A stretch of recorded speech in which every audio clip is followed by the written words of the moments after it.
Welcome back to the finance and general studies channel. जैसे आप सभी को मालूम है कि मैं एक अच्छे स्टॉक के बारे में हमेशा वीडियो बनाते रहता हूं। कल मैंने एचसीएल टेक के बारे में वीडियो बनाया था और उसको तो अभी 28 लोगों ने ऑलरेडी देखा है और उसका व्यूज़ और भी बढ़ रहा है। आप ऐसे सपोर्ट करते रहिए और ज़्यादा से ज़्यादा लोगों को ये वीडियो शेयर कीजिए ताकि रिटेल इन्वेस्टर को पता चले कि स्टॉक मार्केट में कैसे स्टॉक को पकड़ के वो लोग कौन से स्टॉक में स्टडी कर सकते हैं और उसके बाद उसमें इन्वेस्ट करने का विचार कर सकते हैं। तो चलिए आज का स्टॉक हम देखते हैं, आज कौन से स्टॉक के बारे में मैं स्टडी करने वाला हूँ। अगर आपने चैनल को सब्सक्राइब नहीं किया है तो प्लीज़ सब्सक्राइब कीजिए और लाइक कीजिए और अपने दोस्तों और फैमिली फ्रेंड्स के साथ ये चैनल को प्लीज़ शेयर कीजिए। ओके दोस्तों, चलिए शुरू करते हैं। आज का स्टॉक है डिविस लैबोरेटरीज आज का स्टॉक है।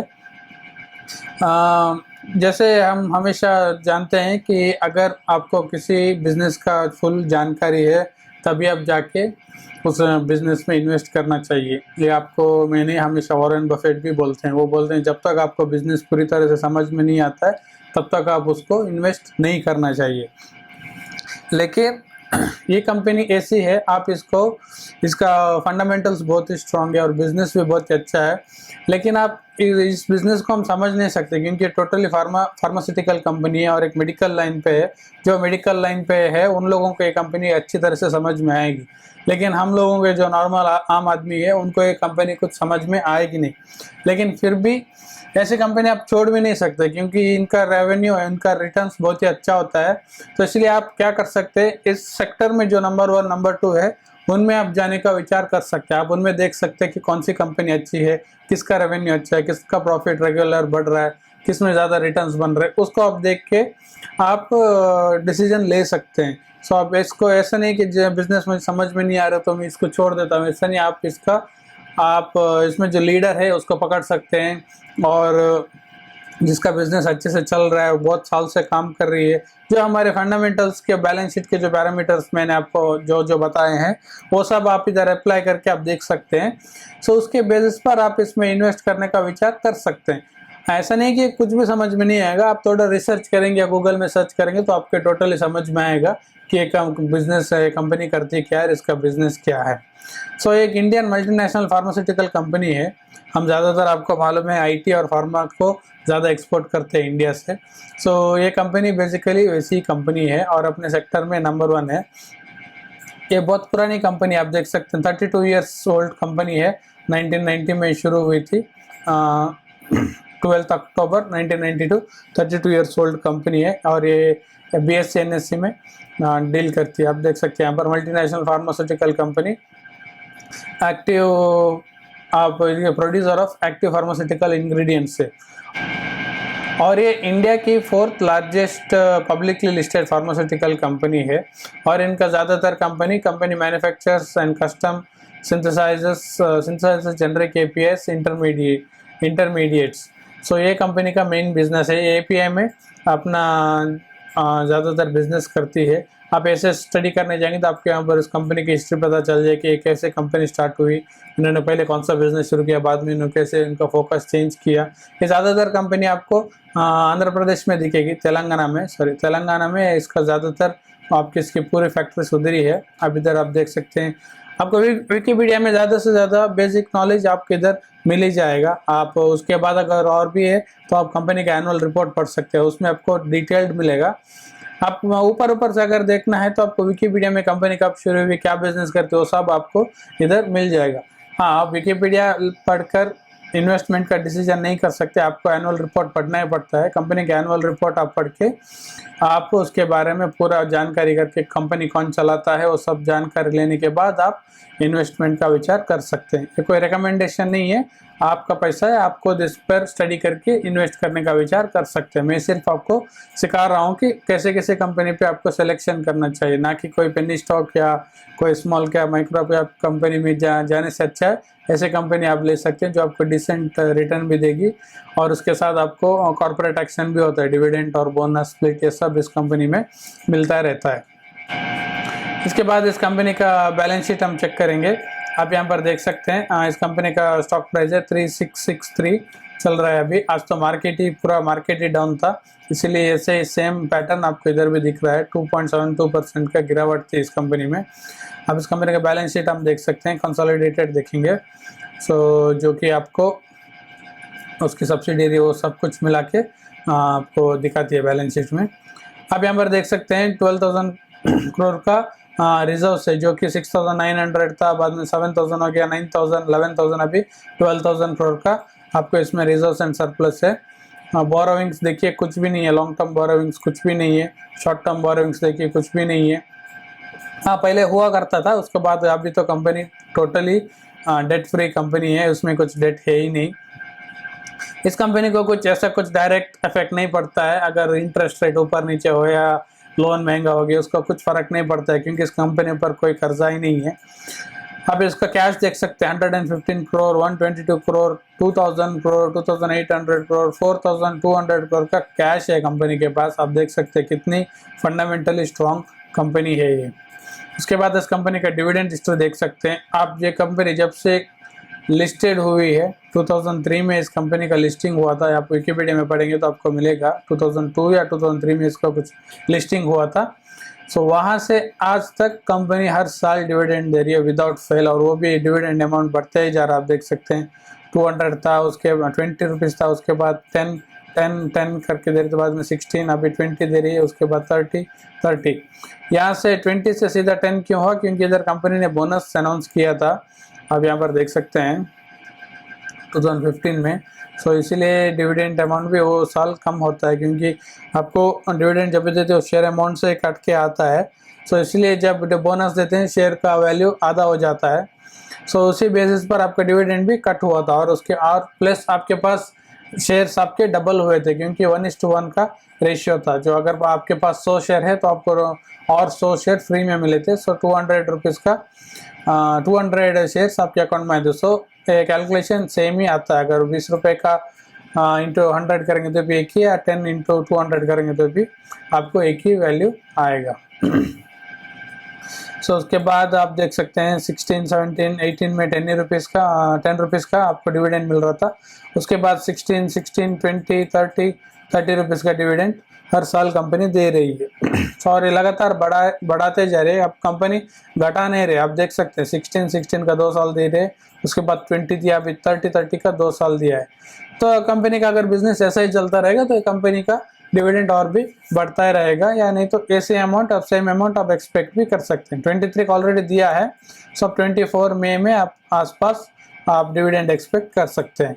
और कंपनी ने बोनस भी, मैंने बोला तो 2 बार बोनस दिया है और 1 बार स्प्लिट भी दिया है। ये सब आपको फंडामेंटली स्ट्रॉन्ग कंपनीज जो होते हैं उनमें ये सब आपको मिलता ही है। आप ऐसा नहीं है कि आपको सिर्फ कंपनी डिविडेंड दे रही है, बोनस दे रही है, इसीलिए मैं कंपनी में इन्वेस्ट करने का डिसीजन करें, ऐसा नहीं करना चाहिए। आपको फंडामेंटली स्ट्रॉन्ग कंपनी में जाके इन्वेस्ट करके बैठना होता है, और जैसे जैसे लॉन्ग टर्म में जितने लंबे आप रहोगे इस कंपनी में, आपको ये सब बेनिफिट्स कंपनी अपने आप आपको पास ऑन करेगी। तो इसलिए आपको जो कंपनी लार्ज कैप होती है और जो फंडामेंटली बहुत स्ट्रांग होती है उसमें इन्वेस्ट करने का विचार करना चाहिए। ये कंपनी 97,000 करोड़ की मार्केट कैपिटलाइजेशन है। आप देख सकते हैं ये इस कंपनी में अपने सेक्टर का नंबर 1 है। आप देख सकते हैं फार्मास्यूटिकल इंडियन बल्क ड्रग्स की इंडस्ट्री है, इसमें ये नंबर 1 कंपनी है। आप इसका इधर मार्केट कैपिटलाइजेशन भी देख सकते हैं 97,000। इसका सेकंड कंपनी लुपिन है जो कि 51,000 करोड़ की है। और उसके बाद हम इस कंपनी का प्रॉफिट एंड लॉस देखेंगे। आप देख सकते हैं 2012 में 1864 करोड़ का प्रॉफिट था, सॉरी सेल्स कर रही थी। अब जाके 2023 में 7700 करोड़ का सेल्स किया है। प्रॉफिट भी आप देख सकते हैं हर साल बढ़ रहा है, 533 करोड़ का था, अब जाके 1823 करोड़ का बढ़ रहा है। आप यहाँ पर देख सकते हैं बीच में कंपनी का प्रॉफिट और सेल्स दोनों भी थोड़े जम के थे, उसके बाद अभी कम हुआ है क्योंकि ये कोरोना का साल था 2021, 22, क्योंकि उस समय हर फार्मास्यूटिकल कंपनी ने जम के पैसा कमाया है, जम के प्रॉफिट भी किया है। तो इसीलिए 3 साल इस कंपनी के प्रॉफिट लगातार और बहुत ही एक्सपेक्टेशन से भी बहुत ही हाई गए थे। अभी वो ऐसा वहाँ पर फिर से वापस जाने के लिए कंपनी को थोड़ा टाइम लगेगा, क्योंकि वो एक अनएक्सपेक्टेड इवेंट था, किसी ने सोचा भी नहीं था कि कोरोना आएगा और ऐसा सब कुछ हो जाएगा। वो एक अनएक्सपेक्टेड था। तो कंपनी अभी धीरे धीरे अपने ट्रैक पे आ रही है, जो कि आप कंपेयर कर सकते हैं 2020 में 1377 था, जो कि प्री कोविड था, उससे अच्छा ही अभी कंपनी कमा रही है, और प्लस अभी भी उतना ही है, आप देख सकते हो उससे भी अच्छा कमा रही है। सो अब कंपनी अभी स्लोली ट्रैक पे आ रही है। ऐसा नहीं है कि कंपनी है तो कंपनी के लिए जैकपॉट था 2 साल, तो उसको इधर वापस, ऐसा नहीं कि कंपनी इधर कभी भी टच नहीं करेगी, करेगी, स्लोली स्लोली आएगी, या 1-2 साल 3 साल के बाद वहां पर आएगी और उससे आगे भी जाएगी, क्योंकि ये कंपनी का ट्रैक रिकॉर्ड ऐसा है। तो कंपनी जबरदस्त है, कोई प्रॉब्लम नहीं है इसमें। प्रमोटर भी देख सकते हैं इधर 51% टोटल प्रमोटर के पास है, 14% FIS के पास, DIS के पास 21% है, ऑलमोस्ट अराउंड 88% इंस्टीट्यूशन और प्रमोटर के पास ही है, सिर्फ 12% ही पब्लिक के पास है। यह आपको एक अच्छा निशानी है, क्योंकि जहाँ पर पब्लिक कम होती है वो कंपनी ज़्यादातर अच्छी होती है, क्योंकि पब्लिक ऐसे कंपनी में ज़्यादा होती नहीं है, उनको जहाँ पर ज़्यादा कंट्रोवर्सी है, ज़्यादा केस है, जहाँ पर बहुत सारे लिटिगेशन है, कंपनी लॉस में, वहाँ पर पब्लिक ज़्यादा दिखती है, ना कि ऐसे फंडामेंटली स्ट्रॉन्ग कंपनीज में। और इस कंपनी का शेयर पैटर्न भी देख सकते हैं आप, देखिए कितना खूबसूरत इसका चार्ट पैटर्न है, स्लोली स्लोली स्टडी करके ऊपर जा रही है।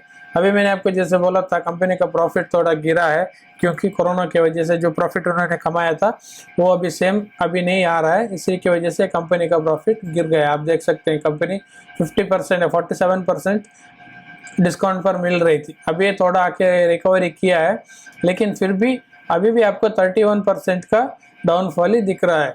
तो ये आज का स्टॉक था दोस्तों, बहुत ही फंडामेंटली स्ट्रॉन्ग कंपनी है, आप इसमें इन्वेस्ट करने का विचार कर सकते हैं। मैं कोई रिकमेंडेशन नहीं देता हूँ, जैसे आपको मालूम है मैं कोई सेबी का रजिस्टर्ड ब्रोकर नहीं हूँ, लेकिन मैं आपको सिखा रहा हूँ कि कैसे कैसे कंपनियाँ, कैसे फंडामेंटल स्ट्रॉन्ग कंपनीज को आपको पकड़ के इन्वेस्ट करने का विचार करना चाहिए। चलिए आज का मार्केट के बारे में देखते हैं। आज हमारा सेंसेक्स देख सकते हैं 600 पॉइंट में गिरावट थी, जैसे मैंने कल ही बोला था कि डाउ जोन्स बहुत ही बुरी तरह से गिर रहा है, उसी तरह का हमारा मार्केट भी होने का पूरा चांसेस है। तो कल रात भर ऐसा ही हुआ है, इसीलिए ऐसा ही सेम रिफ्लेक्शन हमारे BSE में भी था, जो कि 600 पॉइंट नीचे था सेंसेक्स में, वो सेम आपको रिफ्लेक्शन निफ्टी में भी आप देख सकते हैं। यहाँ पर 19,500 पे क्लोजिंग दिया है, जो कि 192 पॉइंट का गिरावट थी। उसके बाद अब आप देख सकते हैं हमारे सारे इंडेक्सेस जो भी है, निफ्टी 50, निफ्टी की जो भी मेजर इंडेक्सेस है, सभी में एक गिरावट थी, किसी में भी आपको अच्छा आज देखने को ही नहीं मिला, कोई भी इंडेक्स आपको आज ग्रीन में नहीं था, सारे के सारे इंडेक्स लाल पर ही थे। सो बुरी तरह से आज बहुत ही ज़ोरदार की मार्केट में सेलिंग थी। और FII और DIS की डाटा भी देख सकते हैं, आज DIS ने जम के माल खरीदा है 2700 करोड़ का, और उसी तरह और वहाँ यहाँ और एक साइड में 3000 करोड़ का सेलिंग भी FPI ने और FII ने किया है। सो आज का डाउ जोन्स देख सकते हैं, आज डाउ जोन्स में थोड़ा रिकवरी है, सो 0.5% के अप मूव जा रहा है, देखते हैं रात भर कैसा जाएगा। उसके बाद एक्सेंचर के आज रिजल्ट आ चुके हैं। इसके रिजल्ट क्यों इम्पोर्टेंट है, क्योंकि जैसे आप देख सकते हैं TCS हमारी इंडिया की जैसे सबसे बड़ी कंपनी है, वैसे ही एक्सेंचर दुनिया की सबसे बड़ी IT कंपनी है, जो कि IT सर्विसेज में ये दुनिया की नंबर 1 कंपनी है। सो इसके रिजल्ट जो होते हैं, उसी के आधार पर हमारे जो भारत देश के जो IT कंपनी से उसके रिजल्ट को एक्सपेक्टेशन पे रख सकते हैं। आप देख सकते हैं इसका रेवेन्यू कुछ खास आया नहीं है, जो फ्लैट ही आया है, जितना एक्सपेक्टेशन था उसी के नज़दीक ही आया है, एक्सपेक्टेशन को बीट नहीं किया है कंपनी ने। और कंपनी ने फ्यूचर गाइडेंस भी दिया है, क्योंकि जैसे बहुत सारे लंबे लॉन्ग इंटरेस्ट रेट्स रहने वाले हैं, तो कंपनियां जिनको ये कंपनियां सर्विस देती है IT सर्विसेज, वो कंपनियां अभी ज़्यादा स्पेंडिंग करने का विचार नहीं कर रहे हैं, क्योंकि ज़्यादा लोन उनको ज़्यादा लोन भी नहीं मिल रहा है, और उनको एक्सपेंसेस काटने हैं, क्योंकि लोन बहुत ही महंगा है।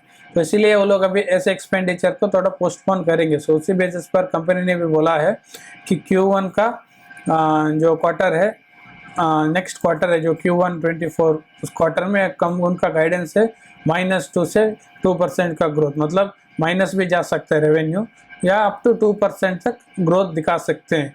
और अपने पूरे नेक्स्ट ईयर के पूरे साल का गाइडेंस उन्होंने दिया है 2 to 5% का ग्रोथ मिल सकता है। एक्सेंचर हमारे जैसा फाइनेंशियल ईयर फॉलो नहीं करता है, उसका फाइनेंशियल ईयर है सितंबर से अगस्त। सो अगस्त 31 को उनका फाइनेंशियल ईयर खत्म हुआ है, ये बात आप ध्यान में रखिए। उसके बाद हमारा शुगर का एक्सपोर्ट पर इंडिया पर बैन आ रहा है। इंडिया बैन लगा रही है कि शुगर पर एक्सपोर्ट अक्टूबर से लगाने का चांसेस है, क्योंकि अक्टूबर से सितंबर तक इसका क्या बोलते हैं आपको सीजन होता है शुगर का। उसके बेसिस पर ये कंपनी अभी इंडिया क्योंकि उसका एक्सपोर्ट पर बैन लगा रही है, क्योंकि यहाँ पर ठीक तरह से इस बार मानसून भी ठीक तरह से आया नहीं है, बारिश भी नहीं आई। जहाँ पर सबसे ज़्यादा शुगर केन की प्रोडक्शन होती थी वहाँ पर आपको ज़्यादा बारिश नहीं हो रही है, इसी की वजह से ज़्यादा आउटपुट भी नहीं आएगा। सो यहाँ पर हमने अगर एक्सपोर्ट ज़्यादा करेंगे तो हमारे जो डोमेस्टिक लेवल पे जो डिमांड है वो कम हो जाएगी और प्राइजेस ऊपर जाने के पूरे चांसेस है। इसीलिए गवर्नमेंट एक्सपोर्ट करने के लिए बैन लगा रही है, एक्सपोर्ट मत कीजिए और डोमेस्टिक मार्केट पे सेल कीजिए ताकि प्राइस कंट्रोल में रहे। आशा करता हूं दोस्तों आपको वीडियो पसंद आया हो। अगर पसंद आया तो प्लीज़ लाइक कीजिए, सब्सक्राइब कीजिए और अपने दोस्तों के साथ शेयर कीजिए। ऐसे ही और कोई और एक दूसरे वीडियो में हम कल फिर से मिलेंगे। तब तक थैंक यू दोस्तों, बाय।